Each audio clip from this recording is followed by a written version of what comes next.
ஒரு கேள்வி உங்ககிட்ட கேட்க போகிறேன். காலையில் எழும்பின உடனே நீங்கள் இதுக்கு எனக்கு பதில் சொல்லணும். காலையில் எழும்பின உடனே நீங்கள் உங்களுக்கே என்ன கேள்வி நீங்கள் கேட்டுப்பீங்க? உங்களுக்கே நீங்கள் என்ன சொல்லுவீங்க? காலையில் தூங்கி எந்திரிச்ச உடனே நீங்கள் உங்ககிட்டயே என்ன சொல்லுவீங்க?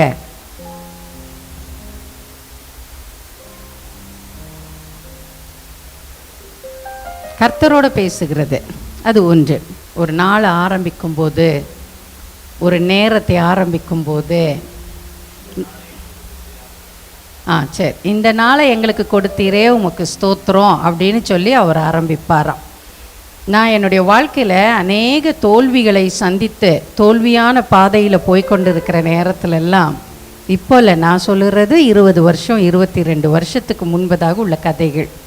நான் என்னையே என் முகத்தை கண்ணாடியில் பார்த்துட்டு நானே என்னை இப்படி தட்டி கொடுத்துட்டு, சபாஷ் நளினி, சபாஷ், உன்னால் செய்ய முடியும், செய் அப்படின்னு சொல்லுவேன். சரிங்களா? என்னையே நான் உற்சாகப்படுத்திப்பேன். சபாஷ். இன்னைக்கு காலையில் போயிட்டே இருந்தேன், ரூமுக்கு போனேன், கீழே போயிட்டேன், ஹேண்ட்பேக் எடுக்காமல் மறந்து கீழே போயிட்டேன். கொஞ்ச நேரத்தில் கீழே போன பிறகு தான் ஞாபகம் வருது, ஐயோ ரூம்லேயே ஹேண்ட்பேக்கை விட்டுட்டு வந்துட்டோமே. அப்போ படிக்கட்டில் கஷ்டப்பட்டு திருப்பி ஏறி போகிறேன். ஏறி போகும்போது என்னையே திட்டிக்கிட்டே, என்ன நளினி நீனே இவ்வளோ மறதியை வச்சுக்கிட்டே எப்படி தான் உன்னோட நான் வாழுறது? நான் என்னையே என்ன திட்டிக்கிட்டே நான் போகிறேன். மறந்து போயிடுற, திருப்பி எனக்கு தானே கஷ்டமாக இருக்குது, என் சரீரம் தானே கஷ்டப்படுது, திருப்பி படிக்கட்டில் ஏறுறது எவ்வளோ கஷ்டமாக இருக்குது இப்படின்னு சராசரியாக நான் பேசுகிறேன். இப்போ காலை வேளையில் கர்த்தர் நமக்கு ஒரு காலையை கொடுக்குறாருன்னா அதுவே ஒரு கிருபைங்க. ஆமென். ஒரு கிருபை. அடுத்த நாளை நம்ம காண்கின்றது ஒரு கிருபை. எத்தனையோ பேர் நேற்று பார்த்தவங்க இன்னைக்கு பார்க்காம போயிட்டாங்க. ஆனால் இன்றைக்கு நம்ம பார்க்கறது கர்த்தர் கொடுத்தது ஒரு பெரிய கிருபை. ஒவ்வொரு நாளும் நம்மளை நாமே உற்சாகப்படுத்தி கொள்ளணும். கர்த்தரோடு கூட ஏனோக்கு சஞ்சரித்தான். இன்னைக்கு காலையில் கர்த்தர் எனக்கு ஒரு வசன வார்த்தை கொடுத்தாரு. ஏனோக்கு தேவனோடு சஞ்சரித்தானா, தேவனோடு அவன் சஞ்சரித்தான், தேவன் அவனை எடுத்துக்கொண்டான். அப்போ எனக்கு இந்த வார்த்தை என்னை ரொம்ப டச் பண்ணிச்சு. இன்னைக்கு காலையில் அதிகாலையில் நான் போய் உட்காந்து இருக்கும்போது எனக்கு அந்த வார்த்தை திருப்பி திருப்பி திருப்பி திருப்பி தேவனோடு சஞ்சரித்தான்.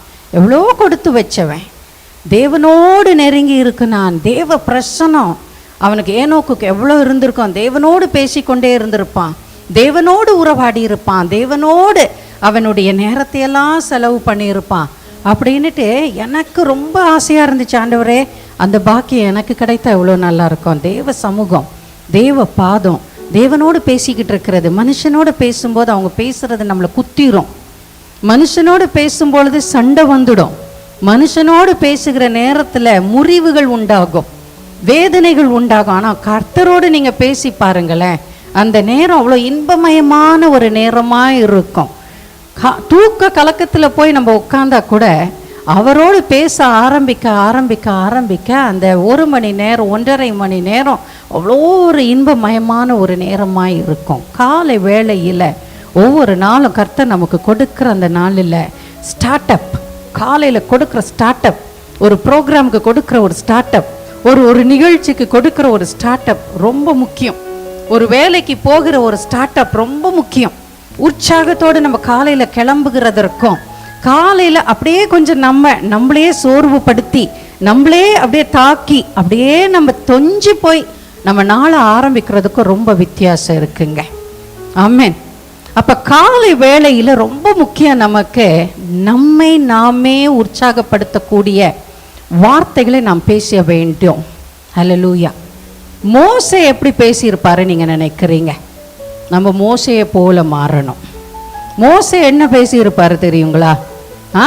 கர்த்தாவே, உம்முடைய சமூகம் எனக்கு முன்பதாக போகாவிட்டால், கர்த்தர் என்னோடு கூட, நீர் எங்களோடு கூட, இஸ்ரவேல் ஜனங்களோடு கூட நீர் வராவிட்டால் நான் இந்த இடத்தை விட்டு கடந்து போவது இல்லை. I will not go. நான் போக மாட்டேன். அப்போ உங்கள் காலை வேளையில் படுக்கையை விட்டு நீங்கள் எழும்பின பிறகு, கர்த்தரோடு ஒரு உடன்படிக்கை செய்த பிறகு, கர்த்தரை துதிக்கிற வேளையில் மகிமைப்படுத்தின பிறகு, கர்த்தர் உங்கள் கூட வராரா? மோசே கூட வந்தார்.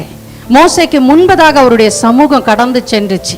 மோசே சொல்லிட்டார், இஸ்ரவேல் ஜனங்களும் நானும் உம்முடைய சமூகம் எனக்கு முன்பதாக போகாவிட்டால் நான் இந்த இடத்தை விட்டு நாங்கள் பாளையத்தை நாங்கள் புறப்பட்டு நாங்கள் கடந்து செல்லுவது இல்லை. அப்படி நம்ம தீர்மானம் பண்ணுறோமா?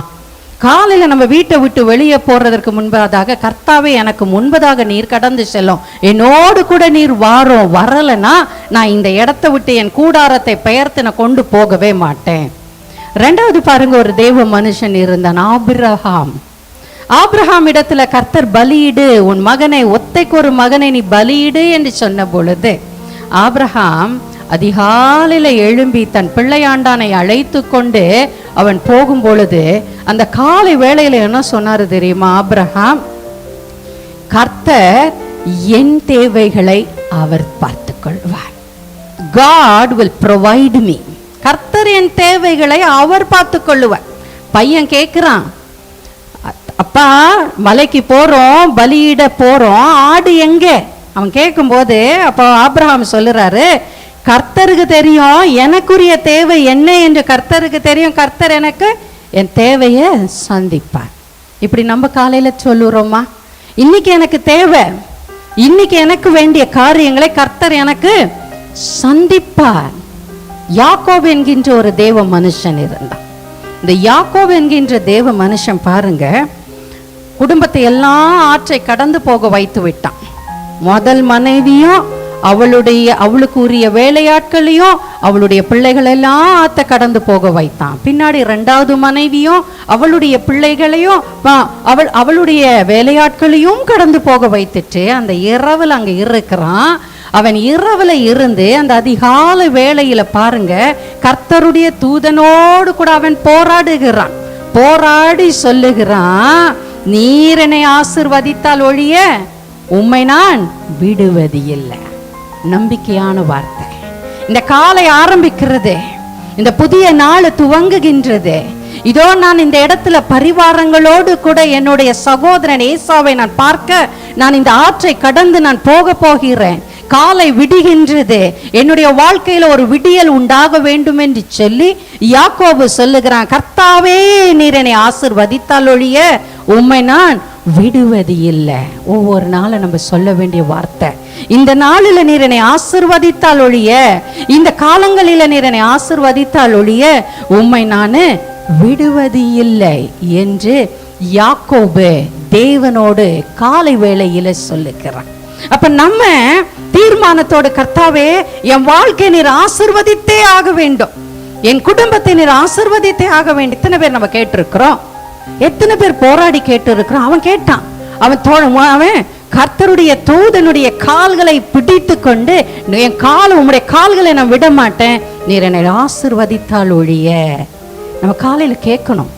நம்ம கேட்டாதான் சிஸ்டர் வரும், நம்ம கேட்டாதான் வரும் பிரதர், நம்ம கேட்டாதான் கர்த்தர் நம்மளுடைய ஆசீர்வாதங்களை கொடுப்பார். நம்ம கேட்கலன்னா, நம்ம வாயை திறந்து ஒரு பிள்ளை தன் தகப்பனிடத்துல கேட்கவில்லைன்னா அந்த தகப்பனுக்கு அந்த பிள்ளைக்கு என்ன வேண்டும் என்று தெரியாதே.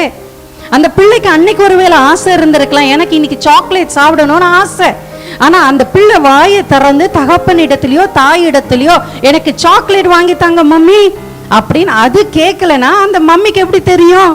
அப்ப நாம கர்த்தர்கிட்ட என்ன கேட்கணும்? நீர் என்னை ஆசீர்வதித்தால் ஒழிய உம்மை நான் விடுவது இல்லை. ஒவ்வொரு நாளும் ஸ்டார்ட் அப்ல அப்படி பண்ணுங்க.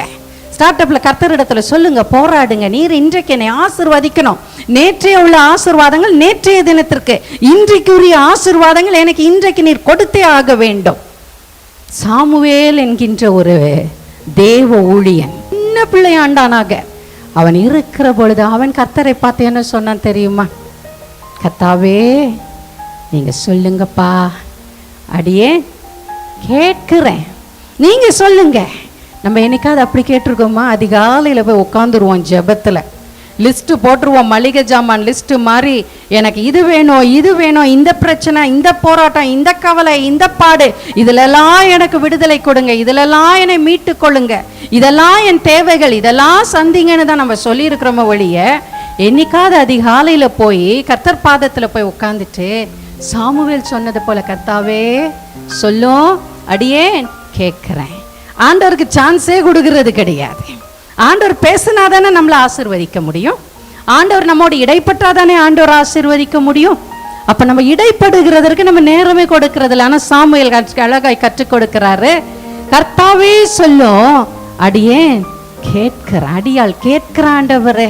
ஒவ்வொரு காலை வேளையிலும் நம்ம சொல்ல வேண்டியது, ஒரு டே ஸ்டார்ட் பண்ற நேரத்துல சொல்லணும், கர்த்தாவே இன்றைக்கு நீங்க சொல்லி கொடுங்கப்பா, இன்னைக்கு நான் என்ன செய்யணும், நான் என்ன பேசணும், நான் எப்படி செயல்படணும் என்று நீங்க சொல்லுங்க, கொடுங்க. நான் எங்க போகணும் நீங்க சொல்லி கொடுங்க. கர்த்தர் அழகா சொல்லி கொடுப்பாரு. போக வேண்டிய இடத்தை காண்பிப்பாரு, போக கூடாத இடத்தை அப்படியே கட் பண்ணி விடுவார். ஹல்லேலூயா. கர்த்தர் நடத்துகிறதற்கு கர்த்தருக்கு நம்ம என்ன செய்யணும், சந்தர்ப்பத்தை கொடுக்கணும். தாவீதுன்னு ஒரு ராஜா, தாவீது சொல்லுவாரு, கர்த்தாவே கர்த்தர் என் மேய்ப்பராய் இருக்கிறீர், நான் தாழ்ச்சி அடைவது இல்லை. நீர் என்னை புல்லுள்ள இடங்களில மேய்த்து நீர் என்னை அமர்ந்த தண்ணீர் அண்டையில கொண்டு போய் விடுவீரே. நீர் எனக்கு மேய்ப்பராய், நல்ல மேய்ப்பராய் இருக்கிறதுனால நான் ஒருபோதும் தாழ்ச்சி அடைவது இல்லை. அதான் ஃபெய்த்தோட, விசுவாசத்தோட அவன் சொல்லுகிற வார்த்தை. எப்போ சொன்னான் தெரியுமா? ராஜாவா இருக்கும் பொழுது சொல்லவில்லை. அவன் ஒரு மேய்ப்பனாக, ஒரு சிறு மந்தைக்கு மேய்ப்பனாக, ஒரு சின்ன பையனாய் இருக்கும் பொழுது அவன் பாடுகிறான், கர்த்தர் நீர் எனக்கு மேய்ப்பராய் இருக்கிறீரே, நான் தாழ்ச்சி அடைவது இல்லை. நீர் என்னை புல்லுள்ள இடங்களில மேய்த்து அமர்ந்த தண்ணீர் அண்டை நீர் என்னை கொண்டு போய் விடுகிறீரப்பா. நீர் எனக்கு இருக்கிறதினால நான் தாழ்ச்சி அடைவது இல்லை. இன்னொன்னு சொல்லுவான், தாவீது சொல்லுவான், இந்த நாள் கர்த்தர் உண்டு பண்ணின நாள், இந்த நாள். நான் காலையில எழும்பின உடனே தாவீது சொல்லுகிற வார்த்தை, இந்த நாள் கர்த்தர் உண்டு பண்ணின நாள், இதிலே நான் மகிழ்ந்து களி கூற கடவுள். அப்படிதாங்க உற்சாகம். அப்போ உள்ள ஒரு களி கூறுதல், அப்போ ஒரு மன மகிழ்ச்சி, அப்போ நமக்குள்ள ஒரு எழுச்சி, நமக்குள்ள ஒரு ஒரு ஒரு ஒரு என்கரேஜ்மெண்ட் நமக்குள்ள கர்த்தர் வைக்கிறார். நான் தாழ்ச்சி அடைவது இல்லை. ஏன்னா என் கர்த்தர் எனக்கு மேய்ப்பராய் இருக்கிறாரு. நான் ஏன் பயப்படணும், நான் ஏன் கவலைப்படணும்? அவர் என்னை கரெக்டா கொண்டு போவாரு, என்னை போஷிப்பாரு, அவர் என்னை பாதுகாப்பாரு. அமர்ந்த தண்ணீர் அண்டை அப்படின்னா ஒரு சமாதானமுள்ள நாட்களை கர்த்தர் எனக்கு தருவாரு, அமைதலான ஒரு வாழ்க்கையை கர்த்தர் எனக்கு தருவாரு, ஒரு இளைப்பாறுதலின் ஆண்டை கர்த்தர் எனக்கு தருவாரு என்று ஒரு நம்பிக்கையோடு நீங்க உங்க நாள் ஆரம்பிங்க. இன்றைக்கு எனக்கு கர்த்தர் எல்லா தேவைகளையும் சந்திப்பாரு, எனக்கு இளைப்பாறுதலான நாட்களையும் இன்றைக்கு தருவாரு என்று சொல்லி நீங்கள் ஆரம்பிங்க. சாலமோன் என்கின்ற ஞானி, சாலமோன் என்கின்ற ஞானி சொல்லுவான், உன்னுடைய சுயத்துல நீ நம்பாத என் ஆத்துமாவே அப்படின்னு சொல்லுவான். என் ஆத்துமாவே நீ கர்த்தரை நம்பு, உன்னுடைய சுயத்தை நீ நம்பிடாத. Trust not in and lean not into thine own heart. உன்னுடைய இருதயத்தின் எண்ணங்களில் நீ சாய்ந்து விடாத, உன்னுடைய தாளந்துகளை நீ நினைத்து நீ மயங்கி விடாத, கர்த்தர் மேல நீ சார்ந்து விட. காலையில் எழும்பணும்னு நம்ம ஆத்துமா உற்சாகப்படுத்தணும், நம்ம சரீரத்தை உற்சாகப்படுத்தணும். நீங்க எத்தனை பேர் பண்றீங்கன்னு தெரியல. காலையில எழும்பி நான் என் சரீரத்திற்காக நான் முதல்ல ஜெபிப்பேன். ஏன்னா பலவீனமான பாண்டம், நம்மளுடைய சரீரம் ஒரு மண் பாண்டம். இந்த சரீரம் பலவீனமானது, இந்த சரீரத்துல அத்தனை சோர்வுகள் இருக்கும். அப்ப காலையில இதை சார்ஜ் பண்ணணும். நம் கர்த்தாவே உம்முடைய அபிஷேகம் இந்த பாத்திரத்திற்குள்ள இறங்கணும், இந்த பாத்திரம் உம்முடைய பலத்தினால் இடைக்கட்டப்படணும். உச்சந்தலையிலிருந்து உள்ளங்கால் வரையிலும் கர்த்தர் இந்த சரீரத்திற்கு சுகத்தை கொடுங்க, இந்த ஆத்மாவுக்கு நல்ல ஒரு சமாதானத்தை கொடுங்க என்று சொல்லி நம்ம பலப்படுத்தணும். அப்ப ஆத்மா களி கூறணும், ஆத்மா கர்த்தர் மேல சாய்ந்து களி கூறணும். அப்படியாய் சாலமோன் அவன் சொல்லுவான், ஏசாயா தீர்க்கதரிசியா இருந்திருந்தா, ஏசாயா தீர்க்கதரிசியா இருந்திருந்தா என்ன சொல்லியிருப்பார் தெரியுமா? எழும்பு எழும்பு சியோனே, உன் வல்லமையை தரித்து கொண்டு எழும்பு. எப்படி நான் சொன்னேன்? கண்ணாடியை பார்த்து சொன்னேன், சபாஷ் நளினி சபாஷ் அப்படின்னு நான் என்ன உற்சாகப்படுத்தினதை போல அவன் என்ன சொல்லி இருக்கிறான்? ஏசாயா தீர்க்கதரிசி சொன்னான், எழும்பு எழும்பு சியோனே, எழும்பு பிரகாசி, இதோ உன் ஒளி வந்தது. உன் வாழ்க்கையில இன்றைக்கு காலை வேளையில ஒரு ஒளி உன் வாழ்க்கையில வந்திருக்கிறது. எழும்பு சியோனே, உன் வல்லமையை தரித்துக்கொள், உன் பலத்தை பொருத்தி கொள்ளு. கர்த்தர் கொடுத்திருக்கிற உன்னதமான பலத்தை நீ போர்த்தி கொண்டு உற்சாகமாய் எழும்பு சொல்லுவான் ஏசாயா என்கின்ற தீர்க்கதரிசி. எரேமியா என்கின்ற தீர்க்கதரிசியை பார்த்து நம்ம ஒரு வேளை கேள்வியை கேட்டிருந்தா, நீ எப்படிப்பா காலையில எழும்பி நீ எப்படி உன்னுடைய நாளை நீ துவக்கி இருப்ப அப்படின்னு கேட்டிருந்தா, அவரு சொல்லியிருப்பாரு, எரேமியா தீர்க்கதரிசி சொல்லியிருப்பாரு, கர்த்தர் இந்த நாளில் என் வாழ்க்கையில செழிப்பான நாளை தான் கொடுத்திருப்பாரு, செழிப்பான திட்டங்களை தான் கொடுத்திருப்பாரு. என் வாழ்க்கையில நான் செழிக்க வேண்டும், இந்த நாளில நான் பிரகாசிக்க வேண்டும், நான் என்னுடைய வாழ்க்கையில ப்ராஸ்பர் ஆக வேண்டும் என்கின்ற திட்டங்களை தான் வைத்திருப்பாரு. ஒருபோதும் நான் அழிவுந்து போகக்கூடாது என்று சொல்லி. God has plans for me to prosper and not to harm me. என்னை அழிவுக்காக கர்த்தர் என்னை குறிக்கவில்லை, கர்த்தர் என்னை செழிப்புக்காக என்னை குறித்து வைத்திருக்கின்றார். செழித்து வளர்ந்து ஓங்க வேண்டும் என்பது கர்த்தருடைய சித்தம். யாபேஸ் சொல்லியிருப்பான். அவங்க அம்மா சொன்னா, யாபேசுடைய அம்மா சொன்னா, இவன் துக்கத்தில் பிறந்தவன், அதனால இவனுக்கு பெயர் துக்கத்தின் மகன். யாபேஸ் என்ற பெயருக்கு அர்த்தம் துக்கத்தின் மகன். அவங்க அம்மா அப்படிதான் சொல்லி பெற்றா. நீ பிறந்த உடனே எங்க வீட்டுல நஷ்டம், நீ பிறந்த உடனே எங்க வீட்டுல துக்கம், நீ பிறந்த உடனே எல்லாமே முடிஞ்சு போச்சு. ஒரு குழந்தைய கூப்பிட்டுட்டு வந்தாங்க என்னுடைய அறைக்கு. பாவமா இருந்துச்சு அந்த குழந்தைய பார்க்க. அந்த குழந்தையுடைய சித்தப்பாவும் அந்த குழந்தையுடைய அப்பாவும் கூப்பிட்டுட்டு வர்றாங்க. ரொம்ப பாவமா இருந்துச்சு அந்த குழந்தைய பார்க்கறதுக்கே.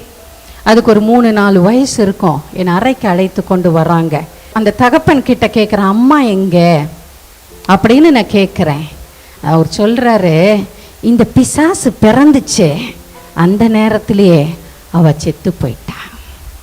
இந்த பிசாசு பிறந்துச்சே அந்த நேரத்திலேயே அவ செத்து போயிட்டா அப்படின்னு சொல்லுறாரு. இப்படியாய்த்தான் இந்த யாபேசுடைய வாழ்க்கையை இருந்திருக்கும்.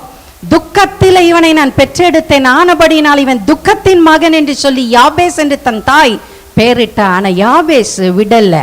நான் துக்கத்தின் மகன் கிடையாது, நான் சோர்ந்து போன மகன் கிடையாது, நான் தாழ்ந்து போன மகன் கிடையாது, என் வாழ்க்கையில நான் ஆசீர்வதிக்கப்படுகிறதற்காக பிறந்தேன் என்று சொல்லி கர்த்தரை பார்த்து சொல்லுகிறான், கர்த்தாவே நீர் என்னை ஆசீர்வதித்து என் எல்லைகளை விரிவாக்குங்கப்பா. நம்ம கேட்டிருக்கோமா? என்னைக்காவது கேட்டிருக்கோமா, இந்த வீடு எனக்கு பத்தல ஆண்டவரே, என் எல்லைகளை விரிவாக்கும், எனக்கு நீர் என்னை ஆசீர்வதியும். உலகம் சொல்லுது, எங்க அம்மா சொல்லுறாங்க, எங்க அப்பா சொல்லுறாங்க, நீ ஒரு தரித்திரம் பிடித்தவள், நீ வேண்டாதவள், நீ புறக்கணிக்கப்பட்டவள் என்று உன் குடும்பத்தார் சொன்னாலும் கர்த்தரை பார்த்து நம்ம சொல்லி இருக்கிறோமா என்னைக்காவது? சேலஞ்ச் உலகத்திற்கு ஒரு சேலஞ்ச் கொடுக்கணும். உலகம் உன்னை வேண்டாதவள் என்று சொல்லலாம், வேண்டாதவன் என்று, புறக்கணிக்கப்பட்டவன் என்று சொல்லலாம்.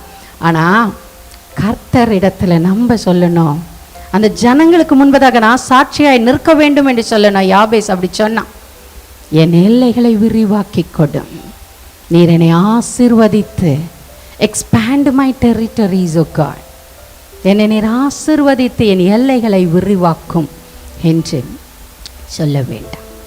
யாபேஸ் அப்படி சொன்ன அவன் எல்லைகள் விரிவாக்கப்பட்டது, அவன் ஆசீர்வதிக்கப்பட்டவனாய் அவன் மாறினான். ஷாத்ராக், மேஷாக், ஆபேத் நெகோ என்கின்ற 3 வாலிபர்கள் அக்னியில தூக்கி போடப்படுற சூழ்நிலை. 7 மடங்கு அக்னி சூளை சூடாக்கப்பட்டு அவர்களை தூக்கி எறிய வேண்டிய சூழ்நிலையிலும் அவங்க சொல்லுறாங்க, நாங்கள் ஆராதிக்கின்ற தேவன் எங்களை தப்புவிக்க வல்லவராய் இருக்கிறார், தப்புவிக்காமல் போனாலும் இந்த விக்கிரகத்தை, இந்த சிலையை நான் நமஸ்கரிப்பது இல்லை. என்ன வைராக்கியம் பாருங்க. ஒவ்வொரு நாளும் நம்ம அப்படி சொல்லுறோமா?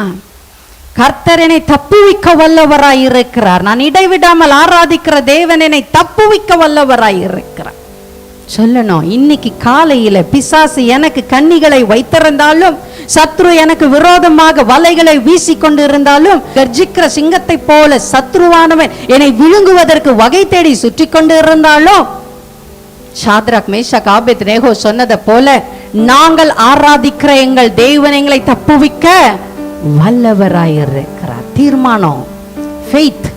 வார்த்தைகள் வெளியே வரும்பொழுது விசுவாசத்தின் வார்த்தைகளை சொல்ல சொல்ல, பாசிட்டிவ் வார்த்தைகளை சொல்ல சொல்ல நம்ம வாழ்க்கை அப்படியே பாசிட்டிவா மாறும்.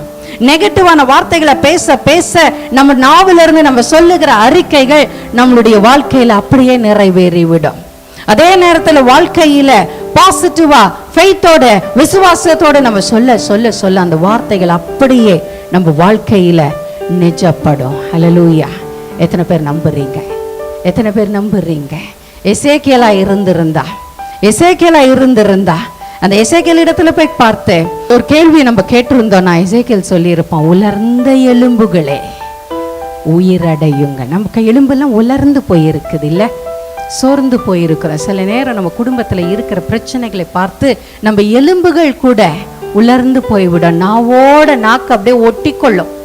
பேச்சு இல்லாம தவித்து கொண்டே நமக்கு உதவுகிறதற்கு ஒருவருமே இல்லாம எலும்பெல்லாம் உலர்ந்து போன மாதிரி சரீரமெல்லாம் ஒன்றும் இல்லாமல் போனதை போல இருக்கும். ஆனா எசேக்கியேல் நமக்கு கற்றுக் கொடுக்கிறாரு, நம்ம காலை வேளையில நம்மளுடைய நாளை நம்ம ஆரம்பிக்கும் பொழுது நம்ம சொல்லணுமா, உலர்ந்த எலும்புகளே உயிரட. நான் சொன்ன பாருங்க, என் சரீரத்துல என் தலையில கையை வச்சுட்டு நான் என்ன சொல்லி ஜெபம் பண்ணுவேன், என் சரீரம் பலனடையட்டும், இயேசுவின் நாமத்தில் இந்த சரீரம் பலனடையட்டும்.